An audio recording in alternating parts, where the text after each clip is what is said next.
প্রতিষ্ঠা বার্ষিকী আজকের এই অনুষ্ঠানে এখানে উপস্থিত হয়েছে লালবাগ থানার সভাপতি রবিন, সেক্রেটারি সচিব, আরো অত্র এলাকার সভাপতি ফরিদুদ্দিন রানা, সেক্রেটারি শহীদুল ইসলাম এবং যুব দলের চানমিয়া এবং তৃণমূল দলের আরো নেতৃবৃন্দ এবং আপনার আমার এলাকার বিএনপি নেতৃবৃন্দ, আসসালামু আলাইকুম। আজকে 18তম প্রতিষ্ঠা বার্ষিকী, আজকে এই কেক কাটার অনুষ্ঠানে আমরা যারা বিএনপি করি, আমাদের কাছে আমাদের যে মূল দল অঙ্গ সংগঠন যা আছে আমরা নিজের সব সমান মনে করি। আজকে যারা 18তম এই বার্ষিকী পালন করছেন তাদের আমি আমার অন্তরস্থল থেকে আমি তাদেরকে আন্তরিক ধন্যবাদ জানাই। আজকে স্বৈরাচারী সরকার শেখ হাসিনা 18 বছর এই স্বৈরাচারী করে এই দেশকে শাসন করেছে। অনেক জুলুম, নির্যাতন, মামলা, হামলা, জেল জুলুম আমাদের বিএনপি নেতা কর্মীকে কেউ এই শেখ হাসিনা স্বৈরাচারী সরকার বাদ দেয় নাই। তার পরিণতি কি হয়েছে? তার 300 এমপি শেখ হাসিনা নিজে এবং তার নেতা কর্মী এবং বাইতুল মোকাররমের ইমাম সহ বাইরে গেছে, প্রতিষ্ঠা করে গেছে।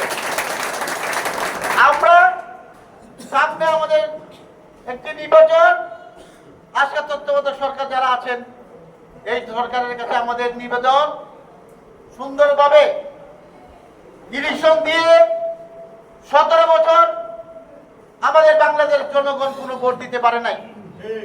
আমরা দিনের পর রাতেই হয়ে গেছে। আমরা একটি সুস্থ নির্বাচনের মাধ্যমে এই বাংলাদেশকে আবার সুন্দরভাবে যাতে দিতে পারে, সে দিতে পারে, ওই সরকার জনগণ চায়। আমাদের ভারপ্রাপ্ত চেয়ারম্যান জনাব তারেক রহমান 31 দফা কর্মসূচি কর্মশালা একটি চালু করেছেন। এই বাংলাদেশ কিভাবে শাসন হবে, এই বাংলাদেশের জনগণ কিভাবে নিরাপদে থাকবে, তার জন্য 31 দফা আপনারা জানেন আমরা কর্মসূচি দিয়েছি। আজকা সূত্রপুরে হয়েছে এবং গতকালকে গেছে ধানমন্ডি, এর আগে গেছে আমাদের 3 তারিখে লালবাগ থানায়, 17 তারিখে আবার চকবাজার থানা, তারপরে কামদিঙ্গিচর থানা, এইভাবে করে পর্যায়ক্রমে আমাদের প্রত্যেকটি থানায় এই কর্মশালা অনুষ্ঠান আরম্ভভাবে যাতে সবাই বুঝতে পারে যে আজকে আমাদের জনাব তারেক রহমান 31 দফার মধ্যে কি আছে, 2 বারের বেশি কেউ প্রধানমন্ত্রী হইতে পারবে না। জানে বাংলাদেশের জনগণ সব ধানের শীত পেকে আছে, ধান কেটে গড়ে আনবে, সবাই ধানের শীতে ভোট দিয়ে আমাদের দেশ নায়ক তারেক রহমানকে এই দেশের প্রধানমন্ত্রী বানাবে।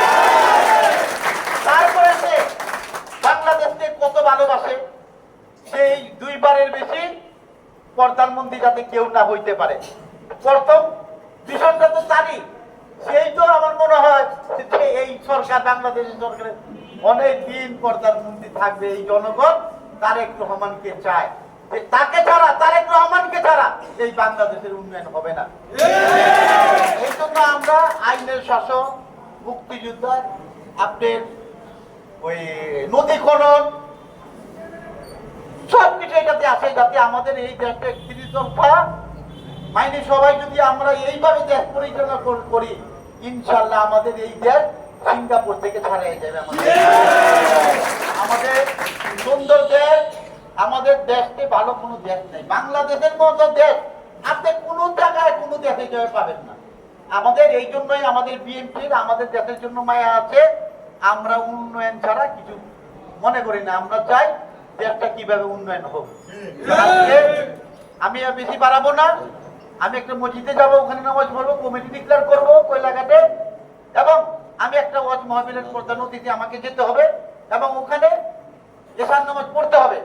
সেই জন্য আমি আজকে আপনাদেরকে আবারও যারা যারা এখানে উপস্থিত হয়েছেন, আমি আমাদের ভারপ্রাপ্ত চেয়ারম্যান জনাব তারেক রহমানের পক্ষ থেকে আজকে 18তম আপনারা এই কেক কাটতে আছেন, এই জন্য আমি আমার ভারপ্রাপ্ত চেয়ারম্যান তারেক রহমানের পক্ষ থেকে আপনাদেরকে ধন্যবাদ দিয়ে আমার বক্তব্য শেষ করছি। আল্লাহ হাফেজ। প্রতিষ্ঠাবার্ষিকীতে আমরা একত্রিত হয়েছি এবং এই প্রতিষ্ঠা বার্ষিকী পালন করেছি এবং আমাদের প্রধান অতিথি ছিলেন আমাদের ঢাকা 7 আসনের মাটি আর মানুষের নেতা, জননন্দিত নেতা, এই বাংলার উর্বর মাটি থেকে বেড়ে ওঠা সোনালী ফসল, ঢাকা মহানগর বিএনপির সাবেক যুগ্ম আহ্বায়ক, জননন্দিত নেতা আলহাজ মোতাবুল খোকন ভাই।